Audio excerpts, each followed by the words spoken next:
نحمده ونصلي ونسلم على رسول الكريم اما بعد فاعوذ باللہ من الشیطان الرجیم بسم اللہ الرحمن الرحیم۔ ناظرین، آج کا دن بڑی اہمیت کا دن ہے اور اس دن کی خاص نسبت ہے کہ اس دن کو سلام، ٹیچر ڈے، اساتذہ ڈے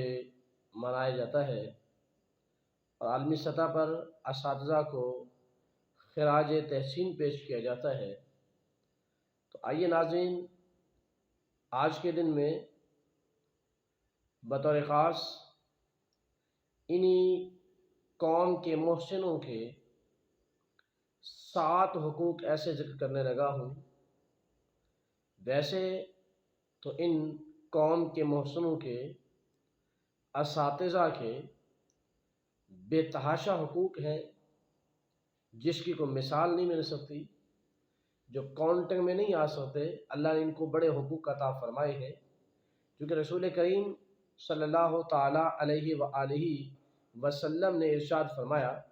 انما بعثت معلما، اللہ نے میری تخلیق کے مقاصد میں سے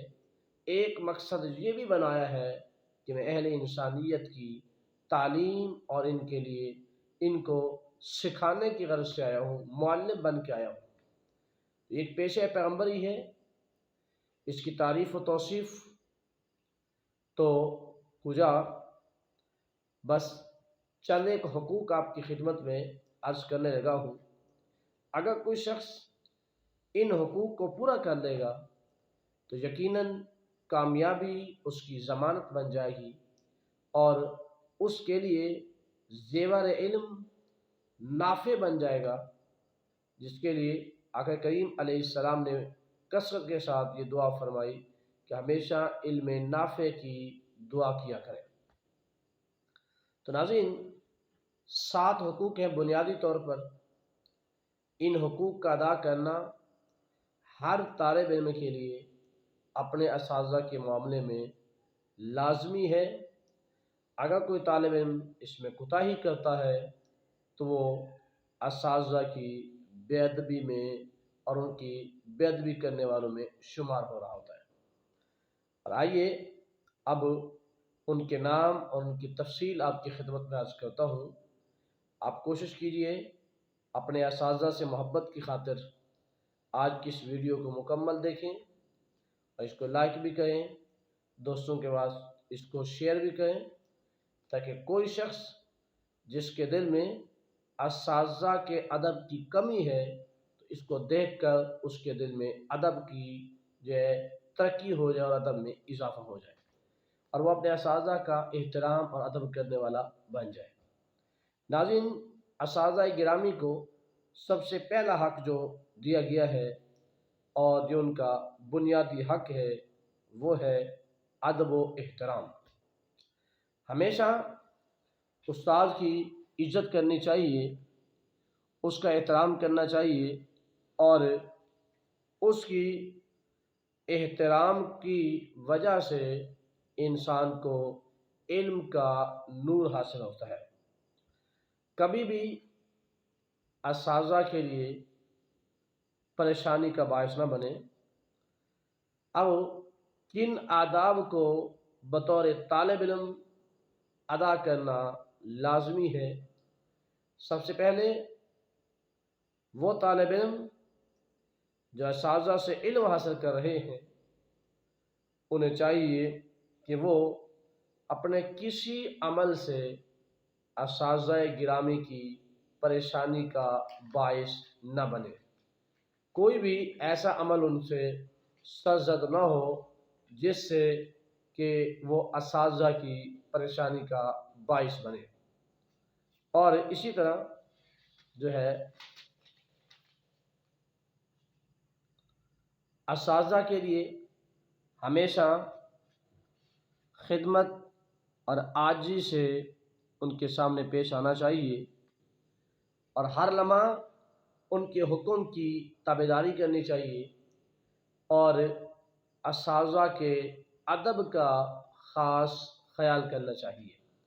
نبی کریم علیہ الصلاۃ والسلام نے ارشاد فرمایا کہ علم سیکھو، اس کے لیے تمانیت اور وقار حاصل کرو،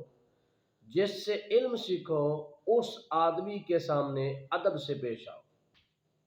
تو گویا پہلا جو استاد کا حق ہے وہ ہے اس استاد کا ادب کرنا۔ اور ایک اور روایت میں آقا کریم علیہ السلام نے ارشاد فرمایا، جس نے کسی کو کتاب اللہ کی تعلیم دی اور فرمایا وہ اس کا آقا اور اس کا مولا ہے۔ جس آدمی نے کسی کو تعلیم دی تو وہ تعلیم دینے والا یعنی معلم، استاد، وہ آقا ہے اپنے اس شاگرد کا مولا ہے،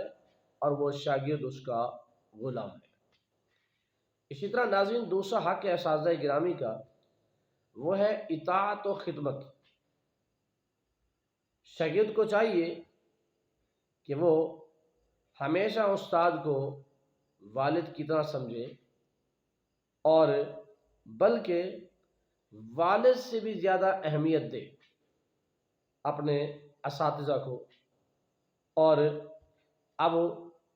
کن صورتوں میں یا کیا کیا ماحول میں طالب علم کو اپنے اساتذہ کی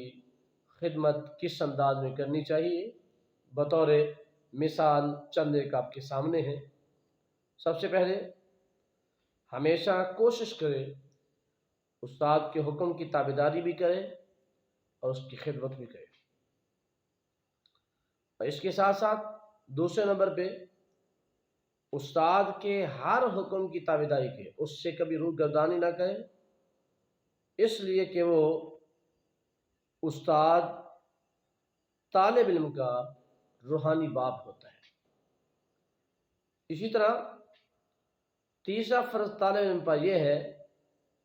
کہ وہ ہمیشہ اپنے استاد کی عزت اور تکریم اور وقار کا خیال رکھے۔ حضرت علی کرم اللہ وجہ کا ارشاد ہے، آپ فرماتے ہیں جس آدمی نے مجھے ایک حرف پڑھایا، آپ فرماتے ہیں میں اس آدمی کا غلام ہوں۔ یعنی اس روایت سے آپ یہ ثابت کر رہے ہیں کہ استاد کے سامنے شاگرد کی کیا حیثیت ہے۔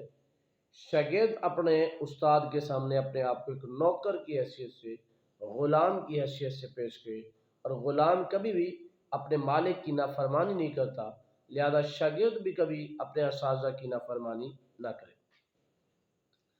تیسرا اساتذہ گرامی کا جو حق ہے وہ ہے کہ اساتذہ گرامی کی تعلیمات کی روشنی میں دل جمعی سے فرائض کو نبھانا، دل جمعی سے کام کو پورا کرنا، جس انداز میں استاد نے سمجھایا اسی انداز میں کرنا، اس کے بہت سارے فوائد ہیں۔ ایک فائدہ تو اس طالب علم کے لیے ہے کہ جو طالب علم اپنے اساتذہ سے علم حاصل کر رہا ہے، اگر وہ اپنے اس تعلیم میں، اپنے اس علم میں محنت کرے گا تو اسے مہارت اور ترقی کی میدان میں کامیابی مل جائے گی۔ دوسرا، وہ استاد کی دعاؤں اور نگاہوں میں بھی آ جائے گا۔ اسی لیے یہ لازم ہے طالب علم پر کہ وہ حصول علم میں ہمیشہ محنت سے کام لے، اور اس محنت کے دوران اگر اسے مشقت بھی اٹھانی پڑے تو اس سے بھی کبھی پرواہ نہ کرے، مشقت کو برداشت کرے، لیکن علم کے حصول کے لیے محنت کرے۔ اسی طرح دل لگی کے ساتھ اپنی تعلیم کے اندر غور و خوض سے اپنی تعلیم کو حاصل کرے، اور ہمیشہ اپنے آپ کو اپنے اساتذہ کے سامنے چست رکھے اور سستی سے اپنے آپ کو دور رکھے۔ اسی طرح غیر ضروری مصروفیات سے، جس کا اس کی تعلیم میں، اس کے علم میں کوئی بھی جو ہے کردار نہیں ہے، تو ان ایکٹیویٹیز سے، ان مصروفیات سے اپنے آپ کو دور کر کے علم دین کے حصول کے لیے اور تگ و دو کے ساتھ محنت کر کے اور کامیابیوں سے ہمکنار ہو سکتا ہے۔ چنانچہ حضرت امام غزالی رحمۃ اللہ علیہ آپ ارشاد فرماتے ہیں کہ جب تک تم